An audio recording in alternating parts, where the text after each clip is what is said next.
Average age of the young Americans serving in uniform today is 20.5 years of age, making him about 10 months older than his grandfather, who would have served in my war. He's a high school graduate. He's a volunteer. He is brighter, better educated, better trained, led, and equipped than any soldier, sailor, airman, guardsman, or Marine of any country in history.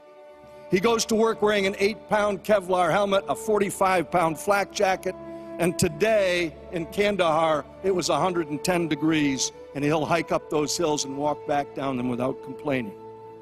He's been taught chemistry and physics and ballistics and avionics and electronics to operate and maintain the most sophisticated weapons and equipment ever designed by the hand and mind of man.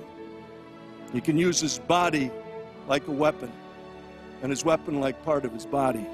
And he can take a life or save one because he has been so remarkably well trained.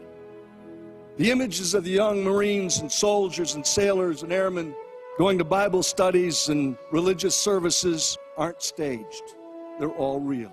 They're all spontaneous, and nearly all of them are initiated by those young Americans in harm's way. When they gather in prayer circles and huddle up before a mission, they're not going out to play football. They are going into mortal combat, and they know that some of them are liable not to come back. And they do it because they have faith. Just for the grins, how many of you raised a teenage boy? I used to do this when Betsy wasn't there because she eventually told me, I saw you raise your hand. I did that.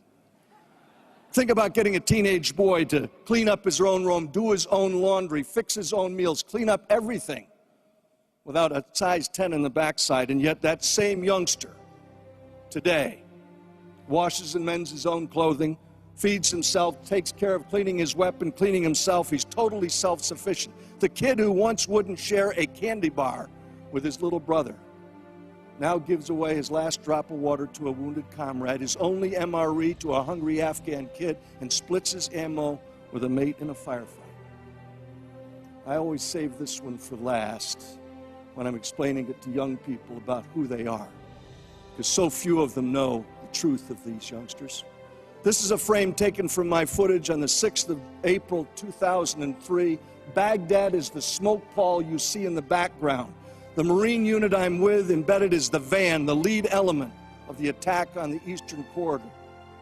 We're about 15 miles outside of Baghdad, and a Republican Guards regiment ambushes this Marine rifle company. They spin their Humvees around, and there is a gunfight that occurs between this regiment and this rifle company.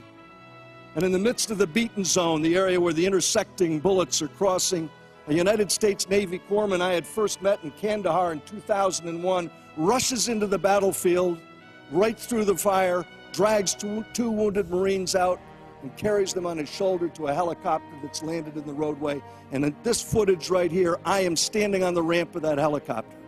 And this corpsman, who's rushed now twice before and brought these two wounded back, now has the third one. And off to the right-hand side, as you look at the screen, a Reuters news crew sets up their tripod, and they're videotaping him going in and out.